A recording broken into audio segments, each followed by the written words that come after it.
So hello sa mga J-Vlog, welcome ulit sa panibagong video. And for today's video, i-game test natin ngayon itong Nubia Neo 3 5G. Maganda kaya to for gaming. Tara mga J-Vlog, check natin.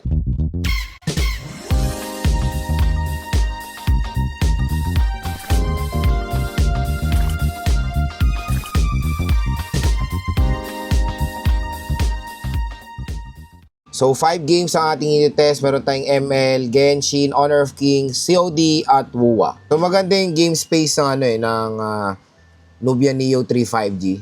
Ayan o. So pwede nyo i-set up yung trigger button. Dito, swipe kayo. Ayan, pwede nyo siyang, ayan, naka-rise tayo ngayon. Pwede nyo set sa 120Hz at naglagay tayo ng info dito para makita nyo rin yung refresh rate. So ang settings natin, refresh rate super, graphics ultra, naka-on ng outline at shadow, at syempre naka-full download na ang resources dito.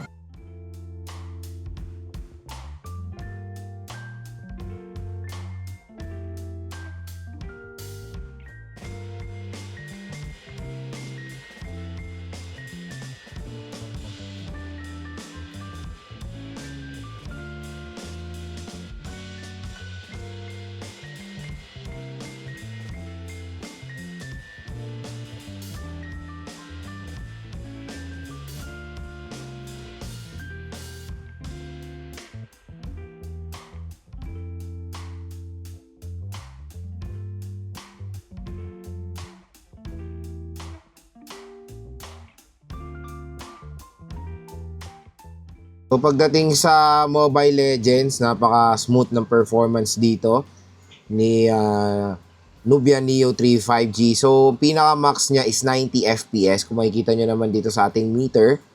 So 90 FPS ang pinaka-the best na pwede ma-offer ng Nubia Neo 3 5G. So okay naman ang performance niya dito sa device na to. So next naman is Honor of Kings. So graphics natin high at ang resolution natin nasa ultra.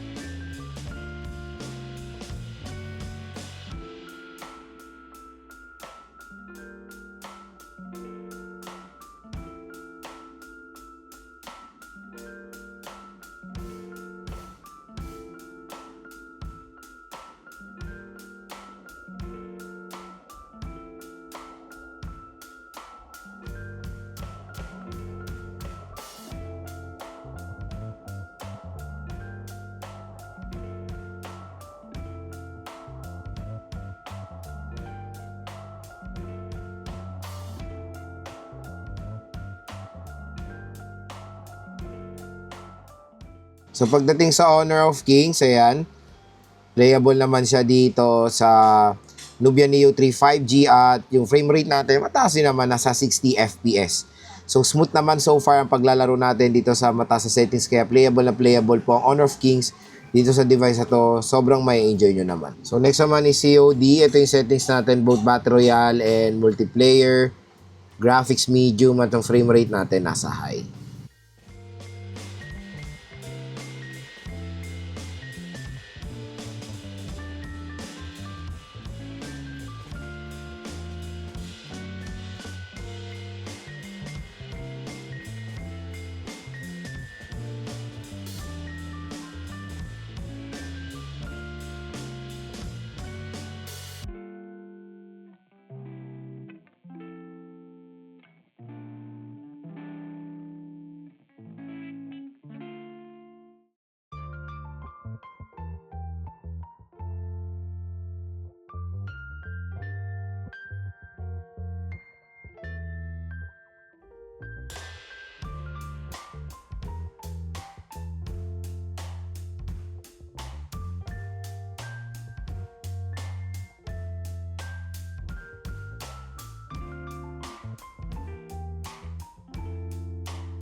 Pagdating sa COD Battle Royale, okay rin naman ng performance dyan ni Nubia Neo 3 4G, ay 5G. So, nagsistick lang siya sa 40 FPS. Ayan, no.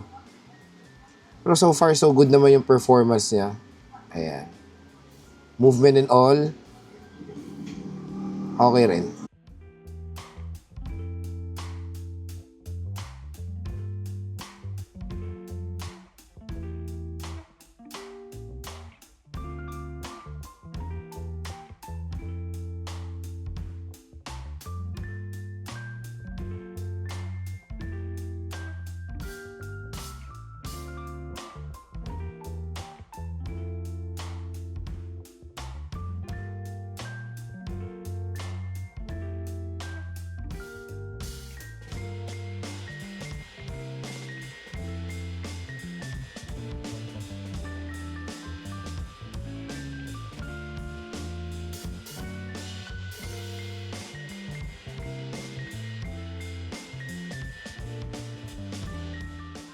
Pagdating sa COD multiplayer, all goods din naman, nasa 60 FPS tayo.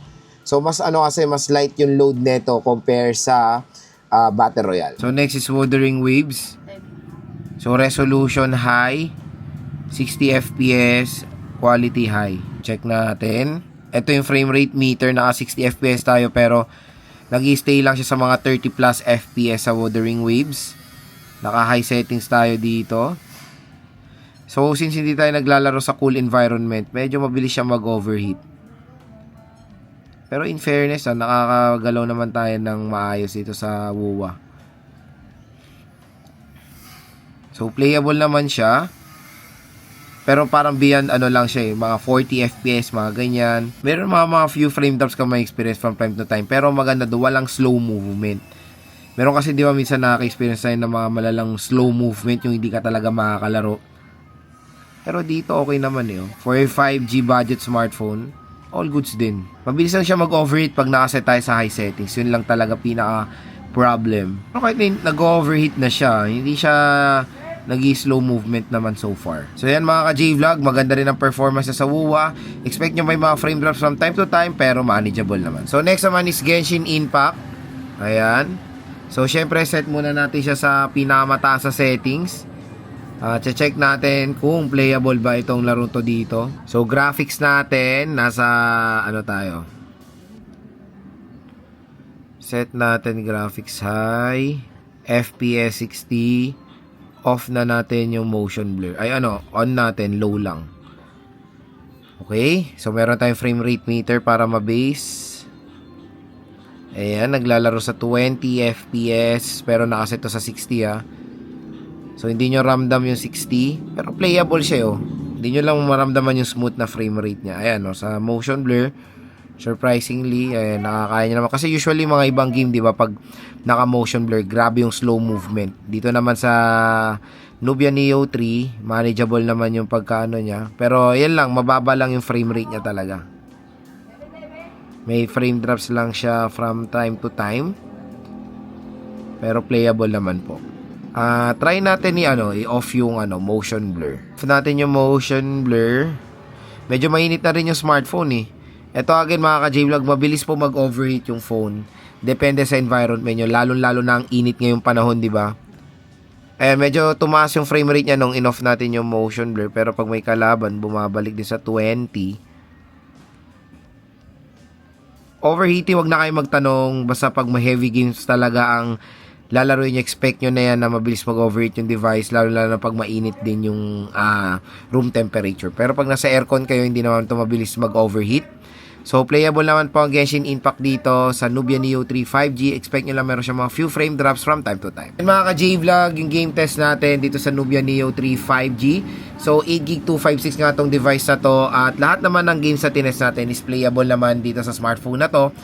Pero yun nga, when it comes sa overheating, mabilis siya mag-overheat when it comes pag naglalaro kayo sa mainit na lugar. Tulad yan, hindi tayo naka-aircon ngayon. Lalo tapos heavy games yung lalaruin nyo, mabilis talaga siya mag-init.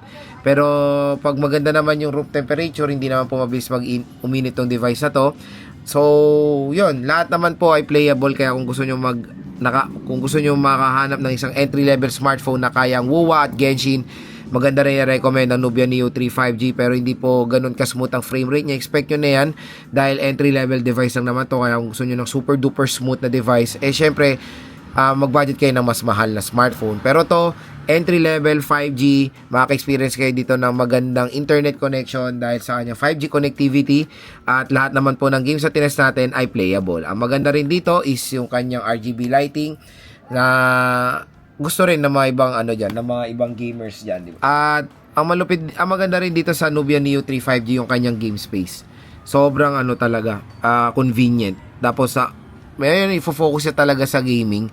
Pero nakaset tayo sa 120Hz dun sa game space niya. Pero yun nga, nakakaya niya lang sa mga heavy games like Wuwa and Genshin, nasa 14, etong sa Genshin nasa 30 to 20 lang, pero playable naman. So yun, kung interested kayo dito sa Nubia Neo 3 5G, lalagay ko po yung link nito sa description box, i-check nyo na lang po.